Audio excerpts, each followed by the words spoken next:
안녕하세요. 김태훈의 현명한 투자자 방송 시작하겠습니다. 오늘은 K배터리주에 대해서 좀 알아보겠는데요. 작년 2022년 기준으로 봤을 때 연간 그 글로벌 전기차용 배터리 사용량, 즉 채용량을 보게 되면 중국의 CATL이 세계 1위를 시장 점유율 37%로 2022년 그 세계 1위를 차지했습니다. 그리고 2위는 우리나라 LG 엔솔, LG 에너지 솔루션이 13.6%로 2등을 했죠. 3등도 중국 BYD입니다. 이 업체가 13.6%, LG 엔솔과 동률로 그 3등을 했는데요. 4등은 일본 파나소닉. 이 파나소닉은 그 미국 테슬라에 주로 전기차 배터리를 납품하고 있습니다. 그래서 7.3% 정도 차지했고요. 그 다음이 SK그룹의 SK온, 그 다음이 삼성 SDI였습니다. 근데 이런 이 순위가 올해 들어와서 더 바뀌게 되는데요. 역시 부동의 1위는 중국 CATL입니다. 중국 시장을 배경으로 하고 있고, 2위로 올라선 데가 중국 BYD죠. BYD는 자체적으로 전기차를 만들어 판매하고 있기 때문에 자체 전기차 판매량이 늘어날수록 BYD의 전기차 배터리 채용률은 더 올라가게 됩니다. 그리고 LG 엔솔은 3위로 내려앉았죠. 이 3위로 내려앉은 데는 그 미국의 인플레이션 감축법에 따라서 현대자동차의 그 현대차와 기아의 전기차들이 미국 시장에 본격적으로 판매가 될 수 없는, 즉 미국 정부로부터 전기차 보조금을 받을 수 없는 상황이 발생하면서 이렇게 시장 점유율이 줄어들게 된 결과가 됐습니다. 그 다음에 이제 LG 엔솔 다음으로 이제 파나소닉이 뒤를 따르고 있고, 그 다음이 SK온, 그리고 한참 밑에 삼성 SDI가 있습니다. 이 미국 인플레이션 감축법 IRA는 윤석열 정부 초기에 그 미 대통령 조 바이든이 우리나라 왔다 갔을 때부터 시장에 알려진 법안이고, 이 그러니까 미국이 중국을 견제하기 위해서 만들어낸 법률이면서 또 한편으로 미국 내에 전기차를 제조하는 이 제조업 공급망을 재편한다는 의미에서 미국의 제조업 부활의 신호탄이라고 할 수가 있습니다. 그런데 이에 대해서 우리나라 전기차 업체들이 가장 큰 타격을 받을 거기 때문에 주미 한국 대사관에서 우리나라 정부에 그 여러 차례 이 경고를 했죠. 여기에 대해서 대비를 해야 한다고, 통상 대비를 해야 된다고 했는데 윤석열 정부는 아무것도 안 했습니다.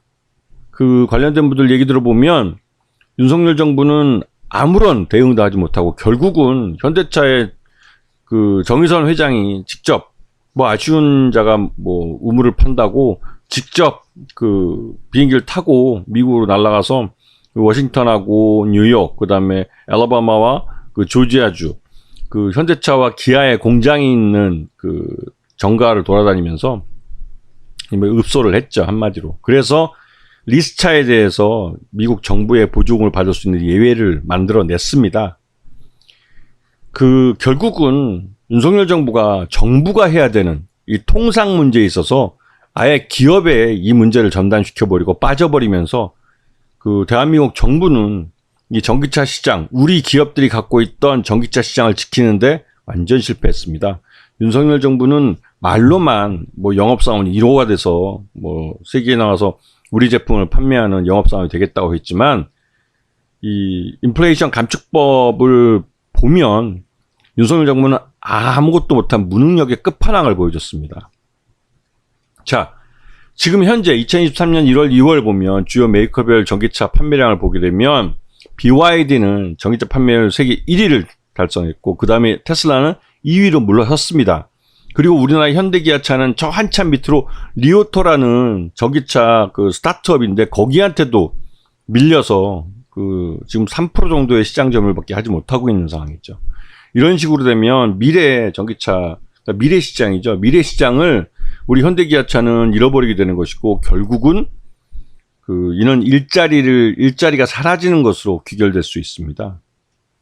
자, 지난 1월, 2월 국가별 전기차 판매량 및 비중을 보게 되면 중국이 부동의 1위고 미국이 그 한 반 정도 되는 2위를 달리고 있고 독일이 3위를 차지하고 있습니다. 거기에 비해서 우리나라는 3만 대밖에 판매하지 못했는데 이게 모두 현대차와 기아의 전기차들이 대부분입니다. 그만큼 우리나라는 내수 시장이 작기 때문에 글로벌 시장을 배경으로 해서 물건을 만들어서 팔아야 되는데요. 그러다 보니 이 우리나라 정부가 이 통상 문제에 있어만큼은 먼저 나서서 좀 이 교통 정리를 해줘야 되는 문제가 있습니다. 그런데 미국의 인플레이션 감축법이 통한 걸 보고 유럽도 이 미국의 인플레이션 감축법과 같은 그 규제 장벽을 만들려고 하고 있습니다. 여기에 대해서 또 윤석열 정부는 아무런 대응도 못하고 있는 무능력의 끝판왕을 보여주고 있죠. 자, LG 엔솔의 지난 2분기 실적 기준으로 봤을 때 적정 주가는 한 45만 원 정도로 평가됩니다. 지금은 50만 원대 지금 초반에 지금 머물러 있는데요. 지금 2분기 실적과 같이 이런 저조한 실적이 계속 이어질 경우에는 아마 45만 원대까지로 주가가 흘러내릴 가능성이 큽니다. 왜냐하면 현대차의 미국 전기차 공장이 가동이 되려면 내년 상반기 이후에나 가능할 것이고, 그때까지는 그 LG 엔솔이 주력으로 납품하는 현대차의 전기차들이 미국 시장에서 힘을 못 쓰기 때문에 이게 문제가 되는 거죠. 특히나 이제 중국 시장 같은 경우는 중국의 전기차 업체들과 경쟁해서 그 LFP 배터리 측면에서는 우리 전기차 배터리 업체들이 그 후발주자이기 때문에 좀 가격 경쟁력이나 이런 부분에서 밀리고 있습니다. 이런 부분을 좀 봐주셔야 될 것 같고요. 그리고 SK 이노베이션 같은 경우는 SK온을 100% 자회사를 갖고 있는데, 이게 이제 예전에 LG 화학과 LG 엔솔이 그 분리되면서, 법인 분리되면서 이제 LG 엔솔이 상장을 했고, 이에 따라서 물적 분할을 통한 그 상장이 최대주주만 이뤘고, 그 LG 화학 소액주주에게 큰 피해를 줬다는 사회적 비난과 또 대선 과정에서 이에 대해서 대선 후보들이 이러한 그 불공정한 그 매매가 이루어지지 않도록 규제를 하겠다 해서 이 SK 이노베이션은 그 물적 분할까지 해놓고 SK온을 상장시키지 못하고 눈치만 보고 있는 상황입니다. 이제 궁색하지만 SK온 그 일부 지분을 SK 이노베이션 주주들에게 갖게 하는 방식으로 해서 SK온의 상장을 추진하려고 하고 있죠. SK온을 그 LG 엔솔처럼 분리 상장해서 그 상장을 시키지 않으면 SK 이노베이션은 끝까지 SK온의 그 투자비를 혼자서 감당을 해야 됩니다. 아시다시피 SK 이노베이션도 지금 어려운 사정이고 SK그룹 전체가 진짜 어려움에 빠져 있는 상황이라 그렇게 그 대규모 자금을 장기간에 투자하기는 굉장히 어려운 상황이죠. 지금 SK 하이닉스 같은 경우도 대규모 적자를 내고 있는 상황이라 조만간 자본 잠식에 빠질 가능성도 있기 때문에 SK온에 대한 그러니까 그 상장은 그 어느 때보다 필요해진 상황입니다. 그래서 어떤 식으로든 SK온을 분리해서 상장시킬 가능성이 큰 상황이죠. 자, 삼성 SDI는 오히려 현대차와 기아가 미국 시장에서 지금 제대로 판매를 하지 못하는 것에 대해서 전화위복이 된 상태이기도 한데요. 왜냐하면 어차피 삼성 SDI는 현대차와 기아에 거래를 하지 않았습니다. 안 했다는 게 아니라 거래를 하지 못했죠.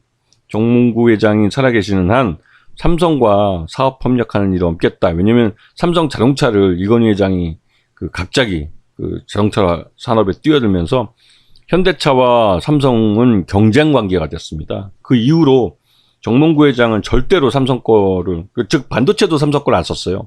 그 정도로 삼성에 대해서 척을 두고 살아왔죠. 그런데 정의선 회장 시대가 돼서 이재용 회장이랑 서로 화해할 만도 한데, 왜냐면 삼성은 여러 차례 완성차 시장에 뛰어들지 않겠다고 여러 차례 이제 현대차에게 밝히면서 삼성 SDI가 그 만든 전기차 배터리를 현대차에 탑재할 수 있도록 해달라고 여러 번 요청을 했지만 정의선 회장도 정몽구 회장의 그 말씀을 거스를 수 없기 때문에 여전히 이 삼성 배터리가 이 현대차에는 탑재되지 못하고 있었습니다.